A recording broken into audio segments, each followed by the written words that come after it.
Shalom adik-adik semuanya. Selamat pagi. Semuanya sehat ya? Sudah siap mendengarkan cerita firman Tuhan? Iya, pada pagi hari ini dengan Kak Yeti ada di cerita firman Tuhan pada pagi hari ini berjudul Berjuang Demi Tuhan yang terambil dari kitab Hakim-Hakim pasal 6 ayat 11 sampai 18, dilanjutkan di ayat 36 sampai 40. Wah, panjang ya, tapi Kak Yeti sudah rangkum pada pagi hari ini.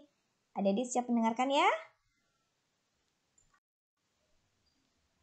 Siapa sih yang kenal sama tokoh-tokoh ini? Nah, Katie rasa adik-adik semuanya kenal ya sama tokoh-tokoh di depan ini ya. Ada Superman, ada Batman, ada Spiderman, dan lain-lainnya. Nah, adik-adik, tokoh superpower ini tentunya punya kekuatan masing-masing. Mereka punya kehebatannya masing-masing yang luar biasa. Mereka punya strategi ya untuk mengalahkan musuh. Nah, adik-adik, cerita firman Tuhan pada pagi hari ini bagaimana Tuhan memilih seseorang ya, seorang tokoh di Alkitab. Bukan orang yang hebat seperti ini tentu saja, bukan orang yang punya kekuatan yang luar biasa tentu saja. Mereka dari kalangan orang biasa seperti kita adik-adik. Ya. Siapakah dia? Nah, namanya adalah Gideon. Mari kita berkenalan dengan Gideon. Siapa sih Gideon ini? Nah, adik-adik, dalam konteks kitab Hakim-Hakim ini, Allah sudah membebaskan bangsa Israel dari bangsa Mesir. Dan bangsa Israel sudah berada dalam tanah perjanjian, yaitu tanah apa adik-adik? Iya, tanah Kanaan. Namun, bangsa Israel kembali mendukakan hati Allah dengan menyembah kepada Baal. Adik-adik tahu ya Baal ya? Baal adalah patung-patung yang mereka buat menyerupai sesuatu untuk mereka sembah. Nah adik-adik, kalau kita itu menyembah kepada Tuhan, kita berdoa kepada Tuhan. Tapi kalau mereka berdoa kepada patung-patung yang mereka buat itu, ya, supaya patung-patung itu bisa memberikan berkat kepada mereka. Nah, tentu saja hal ini mendukakan hati Allah ya adik-adik. Mari kita lanjut dalam Hakim-Hakim pasal 6 ayat 1 sampai 6 menyebutkan bahwa karena ketidaksetiaan orang Israel, Tuhan menyerahkan mereka ke dalam tangan orang Midian 7 tahun lamanya.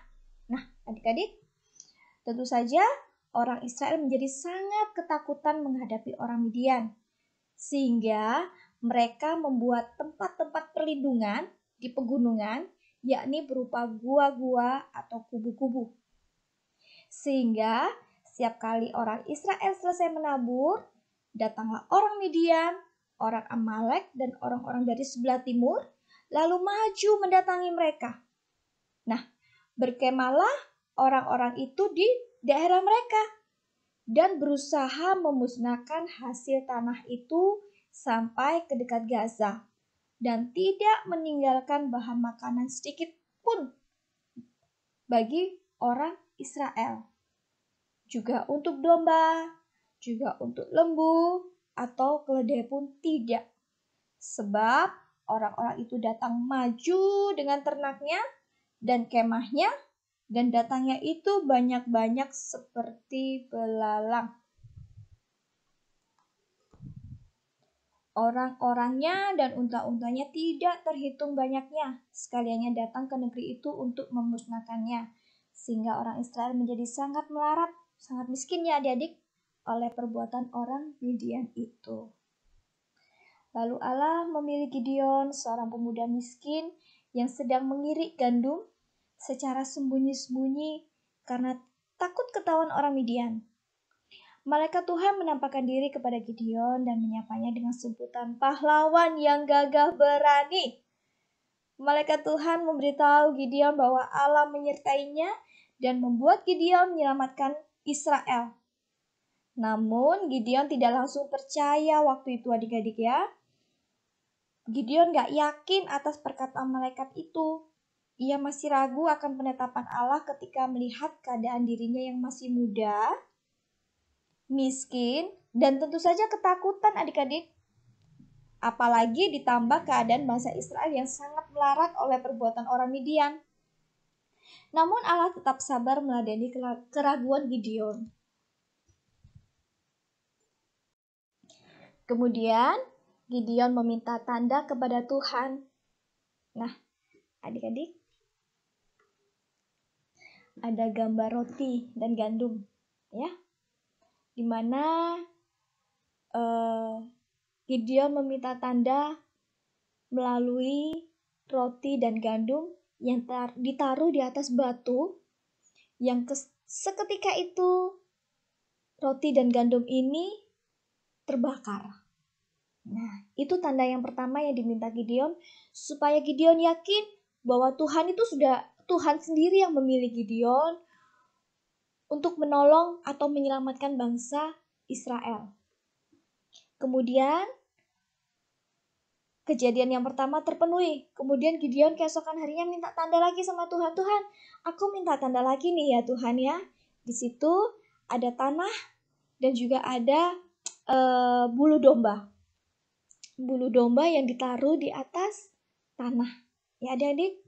Nah, dia bilang sama Tuhan, Tuhan, kasih aku tanda. Kali ini bulu dombanya aja yang basah, tanahnya kering. Basah karena embun ya adik-adik. Kalau kita malam pagi bangun, adik-adik pernah tahu ya embun ya? Nah, embun itu tandanya basah ya. Kalau adik-adik bangun pagi, tiba-tiba basah daunnya atau apa, padahal gak ada hujan. Itu namanya embun. Nah, Gideon minta tanda kepada Tuhan juga seperti itu. Tuhan, kasih aku tanda. Ini bulu domba ini basah dan kasih tanahnya kering ya. Nah, apa yang terjadi? Tuhan pun menggenapi apa yang Gideon minta. Ya, tanahnya kering. Sekalinya bulu domba itu ketika diperas mengeluarkan air adik-adik, basah. Nah, itu pun Gideon belum yakin. Tuhan, aku minta tanda satu kali lagi Tuhan. Sekarang aku balik ya Tuhan ya. Tanahnya yang basah, tapi bulu dombanya yang kering. Ya, tanahnya aja yang basah, tapi bulu dombanya yang kering. Nah, terjadilah adik-adik sebagaimana yang dikehendaki oleh Gideon. Hanya tanahnya saja yang basah, sedangkan bulu dombanya itu kering. Nah, adik-adik, bagaimana kita melihat penyertaan Tuhan atas Gideon, orang pilihannya? Ya, berdasarkan kisah Gideon kita bisa melihat perbuatan Allah yang jauh di luar pemikiran manusia. Allah memilih Gideon, seorang yang tidak terkenal, sangat mudah, rentan, lemah, ketakutan dan penuh keraguan untuk menjadi seorang pahlawan yang gagah berani, penuh keyakinan kepada penyertaan Tuhan. Meski usianya masih muda, namun Gideon dipakai Tuhan untuk menyelamatkan bangsa Israel dari penindasan orang Midian yang jumlahnya lebih banyak. Jika kita mau datang dan berserah kepada Tuhan, maka Tuhan akan memampukan kita mengatasi segala kekurangan dan ketakutan dalam hidup kita dan menjadikan kita seperti pahlawan-pahlawan yang gagah berani dalam keadaan apapun. Adik-adik adalah orang pilihan Tuhan, ya. Adik-adik harus berani.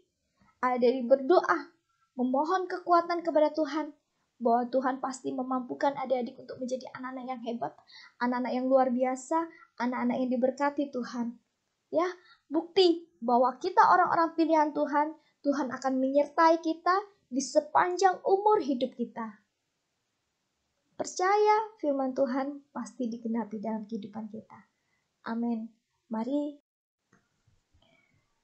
Demikian cerita firman Tuhan pada pagi hari ini. Mari kita tutup dalam doa ya adik-adik semuanya. Lipat tangan, tutup mata. Tuhan Yesus, kami bersyukur Tuhan. Apabila Tuhan memilih kami sebagai anak-anak Tuhan. Sebagai pahlawan-pahlawan kecil Tuhan. Sungguh Tuhan, kami mau berdoa kepada Tuhan. Memohon kepada Tuhan. Biar Tuhan berikan setiap kami keberanian Tuhan. Dalam menjalani kehidupan kami Tuhan. Apa yang membuat kami takut, apa yang membuat kami gentar, apa yang membuat kami khawatir, bahkan apa yang membuat kami sedih Tuhan. Kami berdoa di dalam nama Tuhan Yesus. Kami mau serahkan di bawah kaki Tuhan. Biar Tuhan berkati setiap kami Tuhan. pahlawan-pahlawan kecil-Mu Tuhan. Berkati kami, berikan kepada kami keberanian Tuhan dalam menjalani hidup kami ke depan Tuhan. Tuhan berkati setiap kami, terlebih mama papa kami Tuhan. Biar Tuhan tolong kehidupan kami Tuhan. Biar kami boleh bertumbuh menjadi anak-anak yang bertumbuh besar, anak-anak yang dewasa, dan biar kami boleh membawa kemuliaan nama Tuhan. Dimanapun kami berada Tuhan, jadikan kami anak-anak-Mu, pahlawan-pahlawan kecil-Mu yang berani berjalan di jalan yang benar sesuai dengan rencana dan kehendak Tuhan.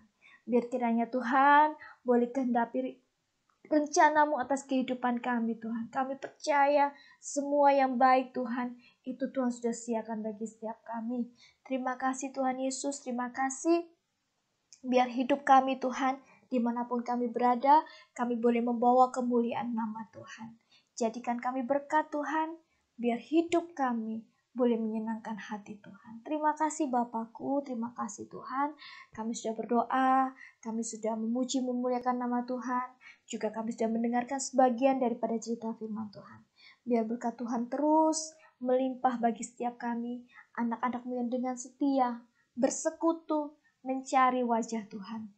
Di sepanjang umur hidup kami Tuhan, kami percaya Tuhan Yesus selalu menyertai kami, menuntun langkah hidup kami. Terima kasih Tuhan, terima kasih. Di dalam nama Tuhan Yesus kami sudah berdoa. Haleluya. Amin.